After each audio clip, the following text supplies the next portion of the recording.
Hola a todos y todas, y especialmente a todas, porque el vídeo de hoy va sobre el ciclo menstrual, sobre las reglas, sobre las hormonas femeninas.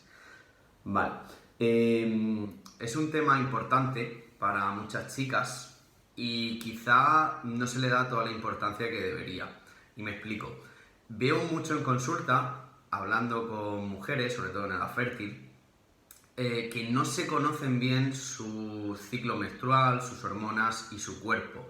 Por ejemplo, les comento que cuando viene la regla o los días antes, la semana antes, es habitual inflamarse, retener líquidos, subir 2-3 kilos o incluso más de peso en la báscula, que se hinche la zona abdominal, la zona de por debajo del ombligo. Y ellas se sorprenden cuando les explico que es algo habitual, que le pasa a todas, no solo a ellas. También se sorprende cuando les explico que en la báscula hay diferencias de pesarse en las diferentes semanas del ciclo y también a la hora de valorar el porcentaje graso, por esto que hablábamos. Entonces, ¿por qué ocurre esto? Bueno, la mujer tiene unas variaciones hormonales muy grandes, como digo, sobre todo en edad fértil, en comparación con el hombre. Vamos a suponer, para explicarlo un poco, un ciclo menstrual normal de 28 días, donde tenemos al inicio el fin del sangrado y al final el inicio del sangrado, ¿vale?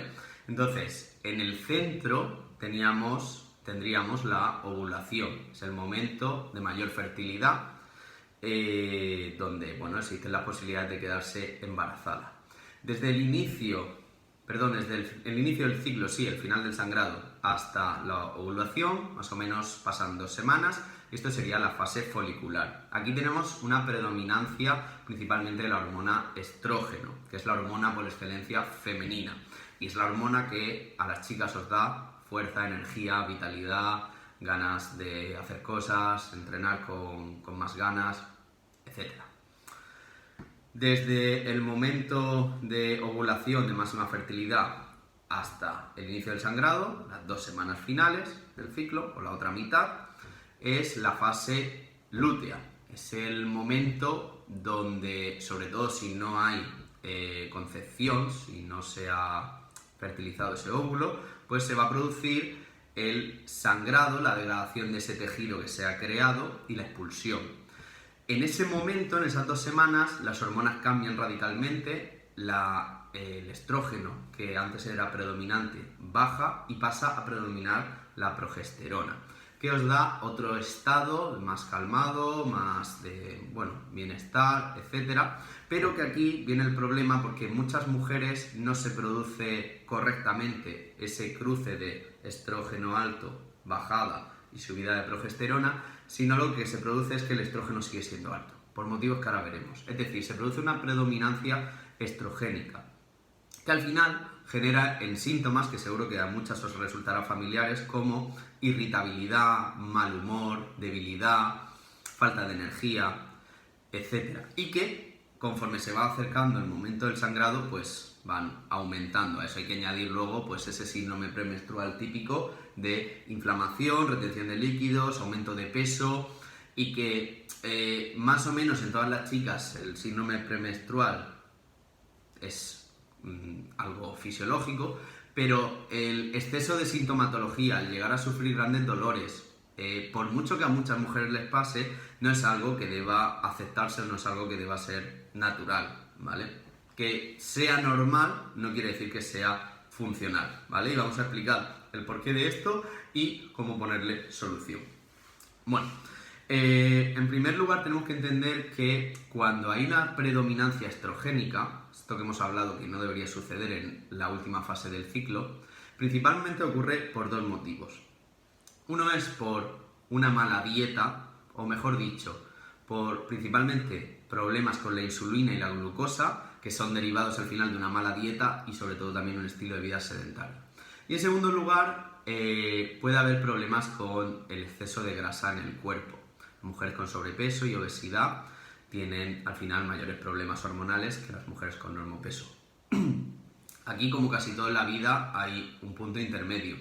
el extremo contrario, el tener un bajo porcentaje de grasa, tampoco es recomendable, menos en mujeres, porque va a derivar en problemas de pérdida de regla y, en fin, cosas que, bueno, serían para otro vídeo, pero que tampoco debemos ir a un extremo, como digo.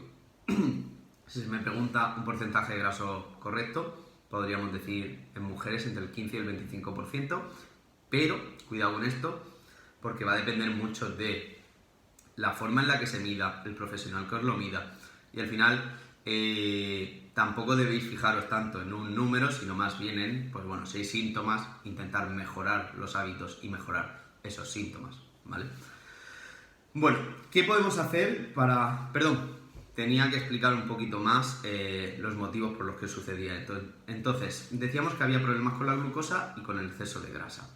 La glucosa, en primer lugar, lo que va a provocar, si está alterada, si tenemos picos hormonales de glucosa, es glicación proteica.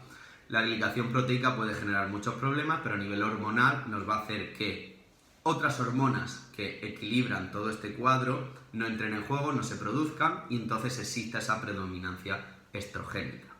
Y por otro lado, ese exceso de grasa, la grasa al final es un órgano endocrino, es un tejido vivo, nos va a producir también, por la vía de la aromatización, un exceso de estrógeno. Entonces, por un lado vamos a tener más estrógeno del que deberíamos y por otro menos de las hormonas que modularían ese estrógeno. Entonces, al final, el cuadro es peor, sobre todo en mujeres, como digo, con exceso de grasa, con dieta mala, con sedentarismo.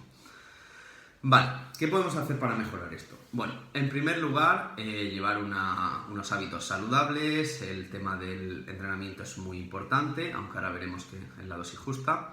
Tema de alimentación, fundamental llevar una dieta antiinflamatoria, una dieta basada en productos naturales, carnes, pescados, vegetales. Hay muchos vídeos en el canal sobre ello.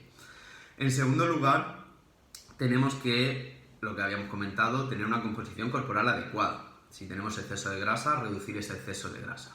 En tercer lugar, muy importante y que a veces pasa demasiado desapercibido, los niveles de estrés pueden descomponer todo este cuadro, pueden fastidiar el equilibrio hormonal, no solo el estrés físico o el exceso de entrenamiento o el exceso de trabajo físico, sino también el estrés emocional, el exceso de ansiedad, incluso en chicas con una composición corporal adecuada y unos hábitos adecuados, el exceso de estrés les puede cortar la regla, el exceso de estrés les puede desajustar todas las hormonas, entonces el estrés es muy importante de llevarlo a unos niveles adecuados, a un equilibrio. En cuarto lugar tenemos el descanso, relacionado también con el estrés, un descanso adecuado es fundamental para las hormonas. En quinto lugar, en caso de que los síntomas sean demasiado fuertes, sería interesante ver un análisis hormonal porque podría haber algo que se nos escape, como pueda ser una intoxicación, un problema por a lo mejor acumulación de metales pesados, algo que interfiera al final en nuestros sistemas corporales y que sea muy difícil de detectar simplemente en una entrevista con un nutricionista o con un médico.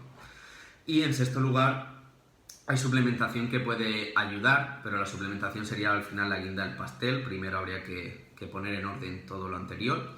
Pero bueno, por comentarlo un poco, la suplementación la podemos dividir aquí en suplementación para mejorar la glucosa y los niveles de insulina, como puede ser, y es muy usado en el síndrome premenstrual, la berberina, que hay un vídeo también en el canal, también el inositol. Luego tenemos la suplementación más enfocada a mejorar o equilibrar esos niveles de estrés, como pueden ser los adaptógenos, principalmente la ashwagandha. También la melatonina y el magnesio como reguladores de esos niveles de estrés, mejora del sistema nervioso y muscular y también antioxidantes. Y por último, los antiinflamatorios como el omega 3, por ejemplo. Luego también hay un suplemento muy interesante, lo que pasa es que aquí habría que ver un poco el caso individual de cada chica, porque es potente, que sería el Vites annus cactus. Y bueno, hasta aquí el vídeo de hoy, espero que os haya gustado. Ha sido un resumen muy grande de un tema súper complejo, súper extenso, entonces si eres chica y tienes algún problema con tu ciclo, con tus hormonas, con tus síntomas, con tu regla, y no lo hemos comentado aquí, puedes preguntarlo en los comentarios y intentaré responderlo lo antes posible. Así que nada, espero que os haya gustado y nos vemos en el próximo vídeo. Saludos.